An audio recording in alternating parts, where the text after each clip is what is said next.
are looking at a live view of the Falcon Heavy. Yes, the Falcon Heavy on historic pad 39A at Kennedy Space Center, awaiting liftoff at 3:45 p.m. local time. Welcome to our live launch webcast. My name is Lauren Lyons. I'm an engineer in our flight reliability department here at SpaceX, and I am so excited to be here with you today, along with my co-host, bringing you coverage of the first ever test flight of Falcon Heavy. At liftoff, Falcon Heavy is going to be the world's most powerful operational rocket by a factor of 2. And today is the day that we attempt to demonstrate that power. And because it is a test flight, there is no satellite customer on board the vehicle today, but the fairing is not empty. We do have some very interesting payloads going up on this flight that we'll talk about later on in the webcast. We'll also walk you through the mission profile because this ain't your typical Falcon launch. We've got 28 engines, 3 boosters, 3 separation events, 3 landing attempts, and there's going to be a lot of activity happening all at once. So this test flight is bound to be exciting one way or another. All right, we've got a ton to walk you through today, so let's get going. Hi, I'm Michael Hammersley, a materials engineer in the avionics department. We're very excited. I'm sure you can hear it. To my right, we have a live view of Falcon Heavy on the pad at Kennedy Space Center. Falcon Heavy is essentially 3 Falcon 9 rockets all strapped together, which means it can carry much larger payloads not only to Earth orbit, but to the Moon and Mars as well. So like Falcon 9, Falcon Heavy is a 2-stage launch vehicle. The big difference is that the first stage in Falcon Heavy is comprised of 3 cores, while Falcon 9 has only 1. Now, each one of these 3 cores has 9 M1D engines, making for a total of 27 engines overall. Altogether, those engines produce 5 million pounds of thrust, which is equal to 18 747s at takeoff. In fact, the engines are producing so much power that we don't run them at full thrust all at once. So during ascent, Falcon Heavy will throttle its thrust up and down in both the side and the center cores in order to balance the aerodynamic and structural loads on the vehicle. So about halfway through the first stage's burn, the 2 side boosters will separate and come back to Earth for a simultaneous landing at Cape Canaveral Air Force Station. More about that a bit later.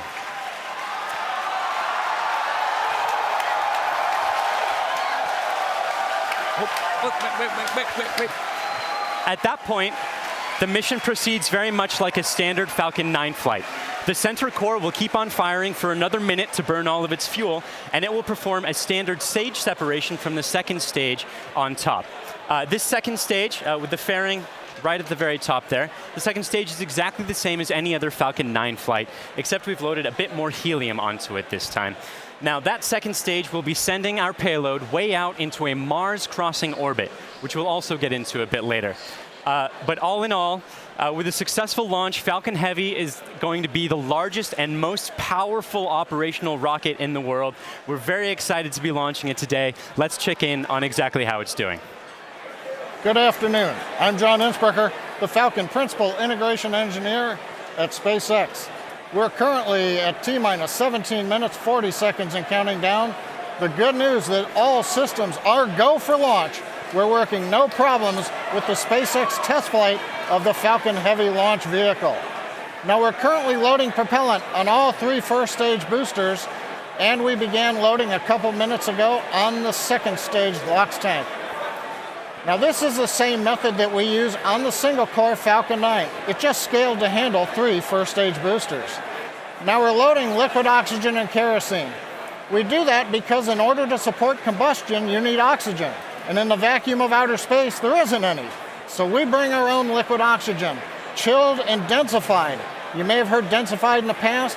That allows us to pack the maximum amount into the LOX tanks on the Falcon Heavy. Now our fuel is refined petroleum, RP1. That's essentially just a purified kerosene. It's a safe propellant, easily available, has a lot of history. For example, the Saturn V first stage, flown from the very pad you see on the monitor, on the moon missions, used kerosene and liquid oxygen. Now the big news this afternoon has been the weather, and we've eaten up most of our launch window. Now we won't have the ability to hold the countdown any further now that we are into liquid oxygen loading. The good news is that the winds are looking good. We're working no issues on the Falcon Heavy. However, if there is an issue in the last minutes, we won't be able to launch today. There is a backup date available tomorrow. And I've said it before, launch is hard, and Falcon Heavy is no exception.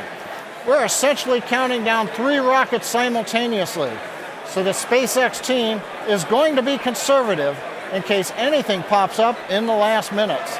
But as the energy and the enthusiasm from the team gathering below me outside of Mission Control Center X is growing, we are go at T-minus 15 minutes and 40 seconds and counting. My name is Brian, and I'm part of the software team here, and I'm standing just outside Mission Control as the crowd gathers behind me. We're all anxiously awaiting this very first test flight of Falcon Heavy. Now today, SpaceX has over 6,000 employees in locations across the country, but it wasn't always like that. Now when SpaceX was first founded in 2002, it was just a small group of engineers who believed that they could reduce the cost of exploring space, but had never actually built a rocket themselves. Now Falcon 1 was the first rocket we developed, and it was pretty small relative to Falcon 9 and Falcon Heavy.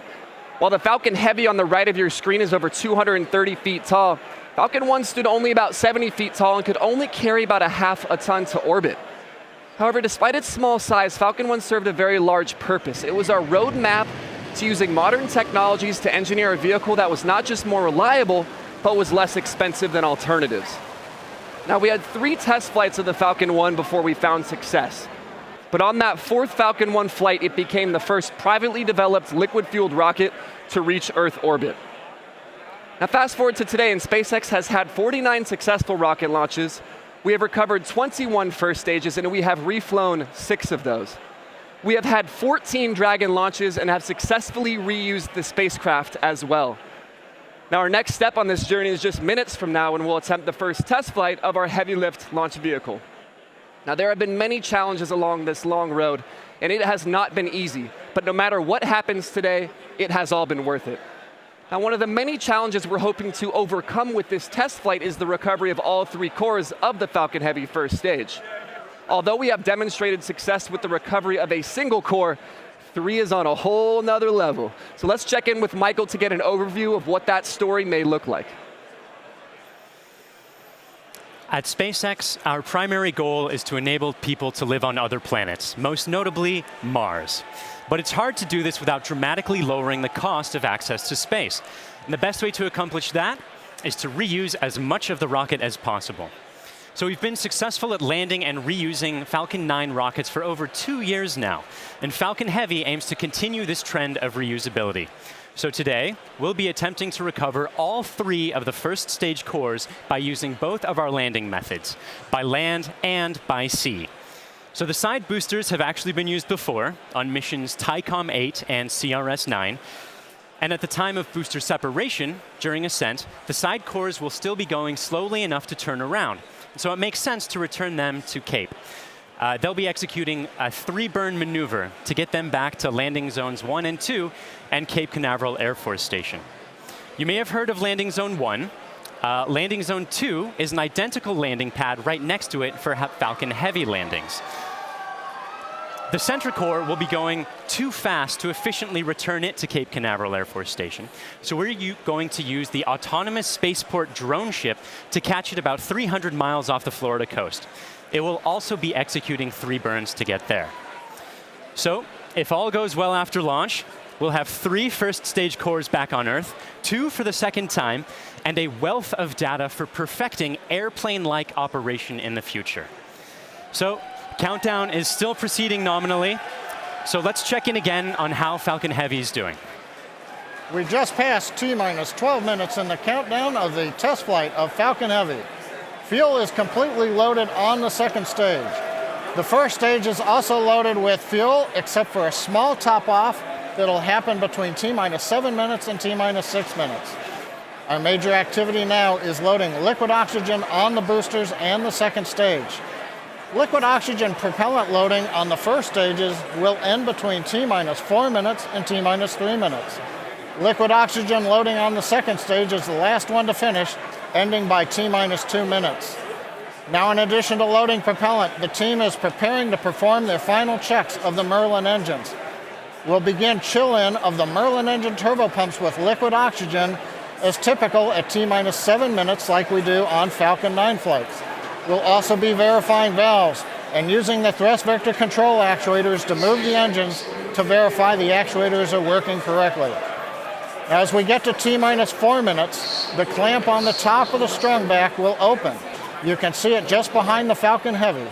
That entire structure will move about 1.5 degrees away from the rocket. At liftoff, it will move the rest of the way to clear Falcon Heavy, just like Falcon 9 flights. At the T-minus 1 minute mark, the flight computers will go into startup mode. They'll be controlling the countdown on the Falcon Heavy. What's different in this flight, engine ignition will begin at T-minus 5 seconds on the 2 side boosters, followed 2 seconds later by the center core. Now we're continuing to watch the weather, making sure that the ground liftoff winds don't exceed the maximum, but they're looking good right now. We continue monitoring the upper altitude winds as reported by the balloons. But right now at T-minus 10 minutes and 10 seconds and counting, the Falcon Heavy test flight is go. Because the first flight of Falcon Heavy is a test mission, we do not have a customer spacecraft on board today. Instead, we put something a little special with SpaceX inside the fairing. Now, more often than not, on the first flight of a new rocket, engineers will choose to fly a mass simulator, which is basically a heavy object of some sort to simulate the dynamics of flying a payload, but with little consequence if the mission doesn't work out exactly as planned. And as many of you already know, we have opted to have a little fun with our mass simulator. Stacked inside the fairing is Elon's cherry red Tesla Roadster, and inside of it, a passenger. His name is Starman, but don't worry, he's not human. But he is donning the SpaceX-designed spacesuit that our human astronauts will be wearing on Crew Dragon. And if all goes well today, we hope to get some live views of it as it makes its way into space. Now, in addition to the Roadster, you might also catch a glimpse of a smaller passenger, which is a tiny little Hot Wheel Roadster carrying a tiny little Starman, which is a little Easter egg for today's mission, so keep your eyes peeled for that. But those are not the only payloads we're flying today. Secured inside the Roadster is another really special passenger called an ARC. An ARC is a 5D laser optical quartz storage device, which is essentially a high-tech, high-data storage unit that can survive in the harsh environment of space. It's built by the ARC Mission Foundation, which is an organization whose purpose is to store libraries of human knowledge and data on these devices and send them off into space with interplanetary travelers, thus preserving human achievements well beyond Earth. On the ARC that's being launched today, the Foundation has stored Isaac Asimov's classic sci-fi series, The Foundation Trilogy, which was the original inspiration for the ARC mission. And given that making humanity a multiplanetary species is the core purpose of SpaceX, launching an ARC on this mission just seemed fitting. And last but certainly not least, a little something special for our hardworking SpaceX team. Mounted on the payload attach fitting, which is the structure that holds the Roadster onto the second stage, there's a plaque on which the names of over 6,000 of our SpaceX employees are engraved. The work that goes into designing, building, testing, and launching a vehicle of this sort is no small feat. And we are super excited to be a part of the Roadster's billion-year journey through the solar system. As Lauren just mentioned, if all goes well today, Falcon Heavy will put the Roadster on board into an Earth-Mars orbit around the sun on a journey that could last for 1 billion years. Now, on a universal scale, this means that the Roadster will be tracing the shape of an ellipse with the sun at one of its fixed points, or one of its foci. Now, we call this heliocentric because it is sun-centered. The outermost distance on that same ellipse will intersect the path that Mars takes while it is on its own journey around the sun. That's quite far away. That will reach a maximum distance from Earth of over 400 million kilometers. In Earth terms, that's about the same as a trip around the equator 10,000 times. Now, during its journey, the Roadster will also reach a maximum velocity of nearly 40,000 kilometers per hour, or about 20 times faster than a speeding bullet. Now, as we said, it should stay up in orbit around the sun for about 1 billion years, and it's a very long, exciting road ahead, and we are thrilled to be able to take the first steps on that journey just 5 minutes from now.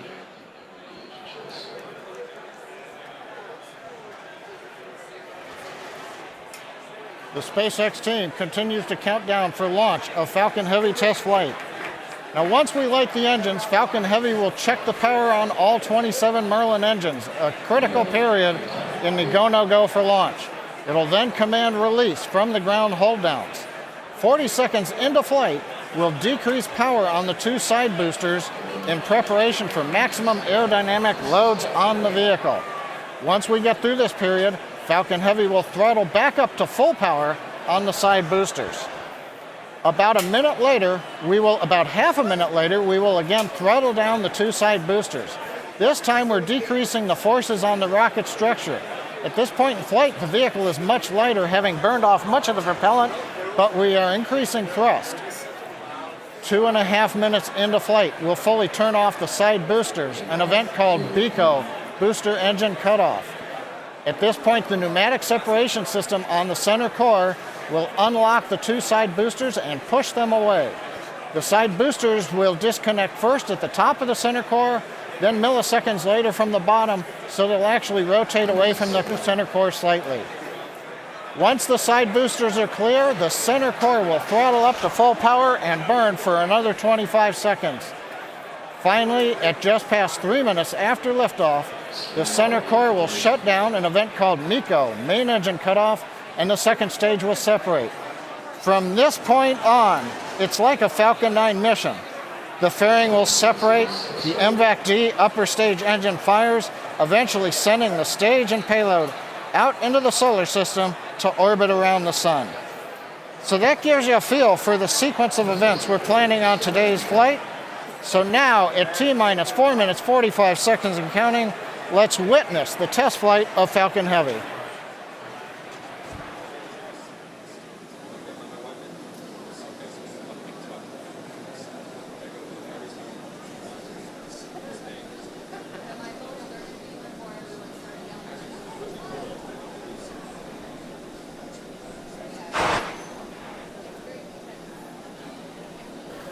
MVAC and A1D fuel bleed has started.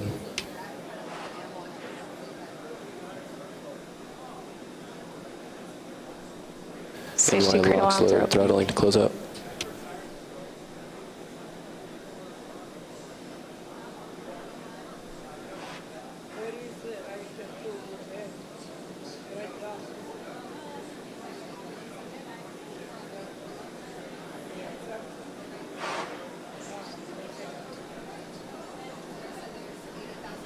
NY lock slide complete.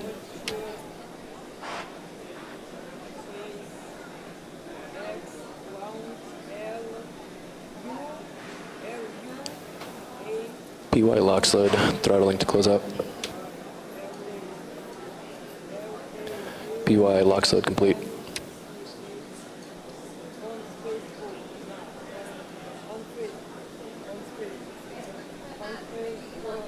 Stage 2 TVC motions nominal.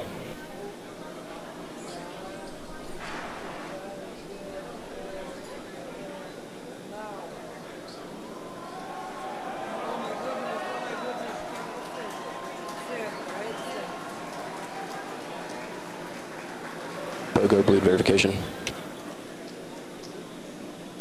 Center core lock slide complete. Strombeck lower has ended. Strombeck's at 88.2 degrees.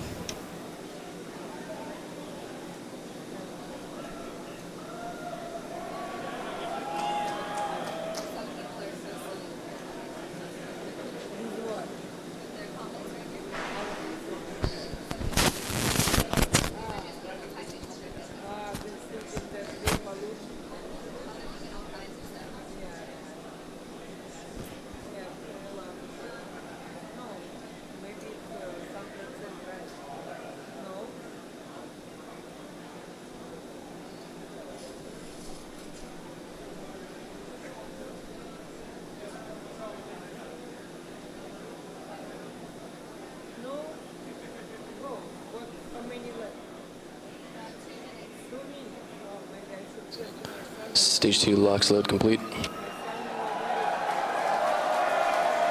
Falcon Heavy prop load is complete.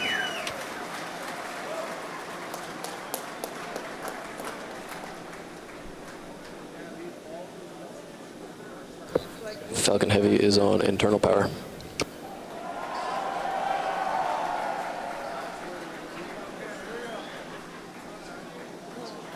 Vehicles in self-align. Ground gas close-out has started. Falcon Heavy gas loads are complete.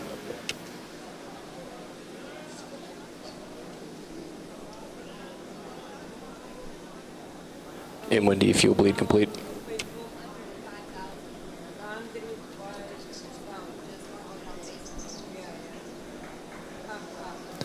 M1D engine chill is complete. AFTS is ready for launch.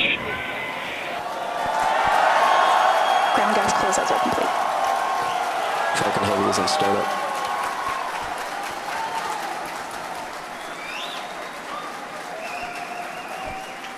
Stage 2 pressing for flight.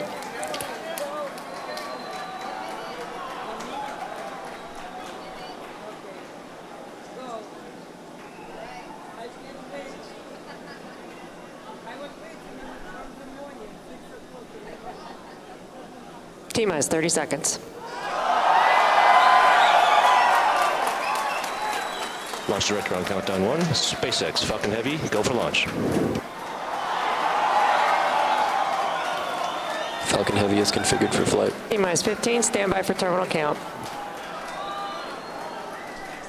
10, 9, 8, Side booster ignition. 6, 5, 4, 3, 2, 1, 0. Ignition. Off.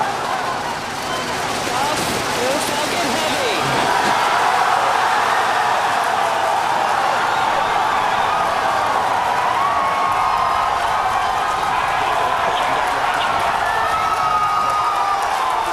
Stage 1 propulsion is nominal.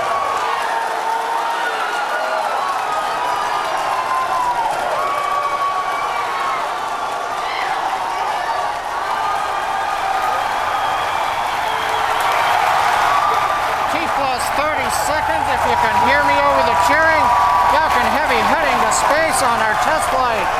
Building on the history of Saturn V Apollo, returning pad 39A to interplanetary missions. We're getting ready to throttle down for max Q.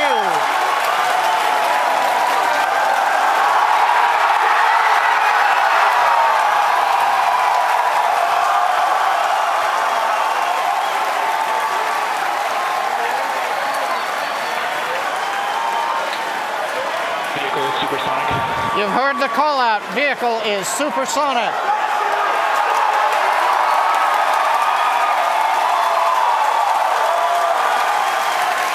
Side boosters are now throttling back up to full Vehicle has power. reached maximum dynamic pressure. We're past max Q, the period of maximum loads on the vehicle. Next up, we'll be waiting for the side boosters to begin to throttle down prior to booster engine cutoff and separation 2.5 minutes into flight.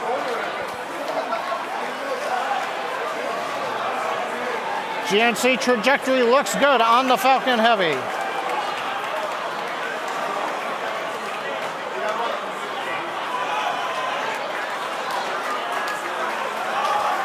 Reports show that the M1D engine performance is nominal. Impact engine chill has begun.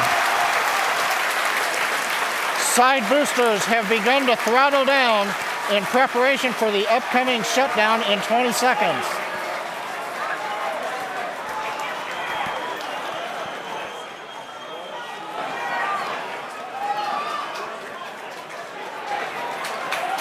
Major event coming up with side booster shutdown and separation. Inside shutdown. Side boosters. Beacon. Center. We throttling up. S1 keeps going.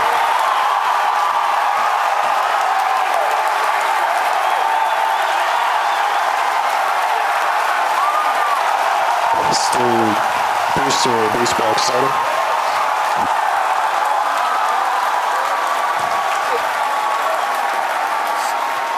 Successful separation.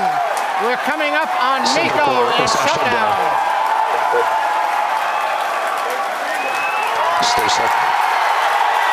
Separation confirmed. Wave and back ignition. This big burn looks good on side boosters. Backburn startup.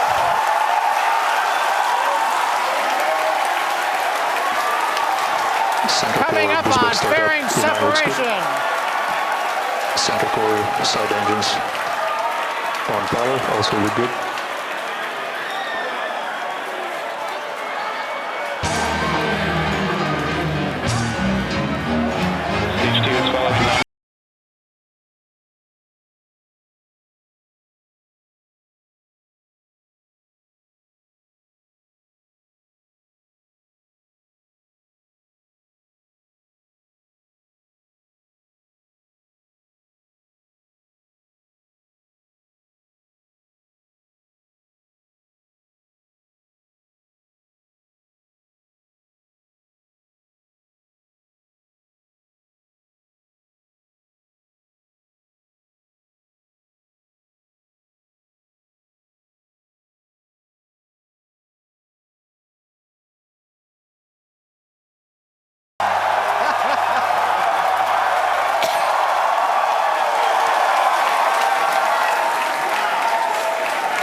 Wow.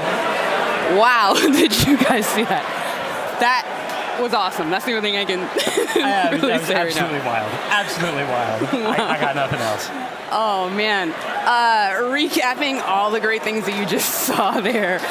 Successful liftoff from the pad, successful stage separation, but before that, successful booster separation. You can see stage one, the two side boosters, pardon me, you can see the center core, and you can see MVAC lit up. Oh my gosh.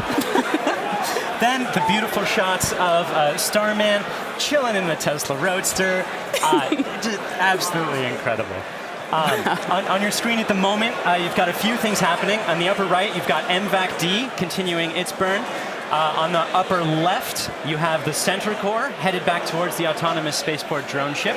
And in the two bottom screens, you've got the side boosters headed back towards Cape Canaveral Air Force Station, landing zones 1 and 2.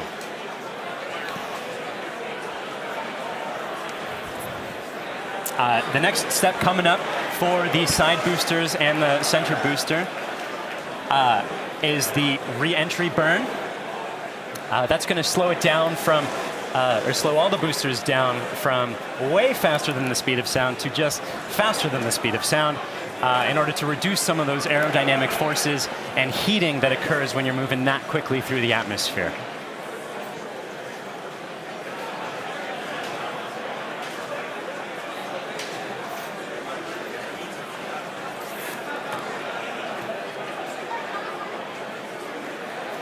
And as you can see on your screen, that re-entry burn for those two side boosters has begun.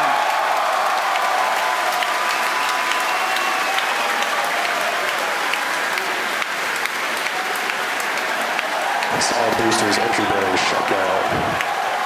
Side core entry burn target.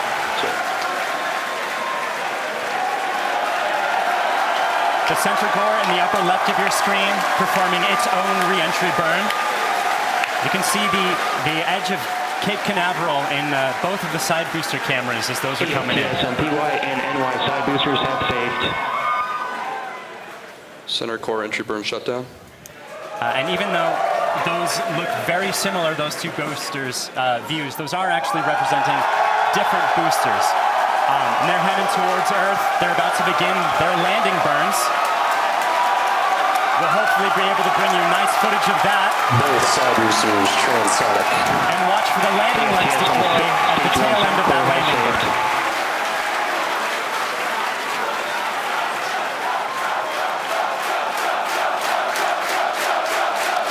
And that landing burn has started. Both boosters looking to be on track towards their respective landing zones. Landing burns have started. Side boosters landing legs have deployed.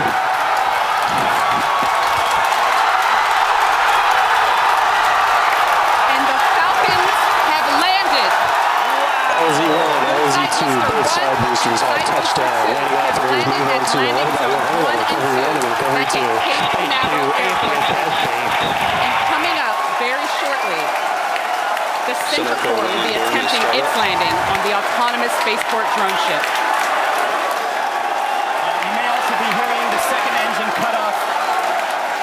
Oh, check on your screen. Sometimes this footage goes out when it approaches the drone ship and the heavy vibrations make it lose signal. We're crossing our fingers that's not the case right now. Stage 2, nominal parking orbit insertion. So it looks like that landing is happening at the moment. We have lost signal. We're hoping that signal comes back shortly. Oh man, yeah. As Michael mentioned earlier, with the vibrations of the rocket and how it shakes up the cameras that are on the drone ship, sometimes we do lose signal or shakes up the antennas. Oh, and we've just gotten confirmation. Oh. We're waiting to hear what happens, and so we're listening in, and we're still waiting to hear. We'll let you know as soon as we find out. You'll know. People are cheering, but we'll get the call and know hopefully very, very soon how that center core is doing, whether it's standing up proud on that drone ship or not. Meanwhile, other two landings. those were absolutely gorgeous. Meanwhile, the second stage is continuing its trajectory towards Mars. It's all looking good there. John, come give us a recap of the full mission. He stands. Well, if you could hear all that cheering, it was an outstanding test flight of the Falcon Heavy.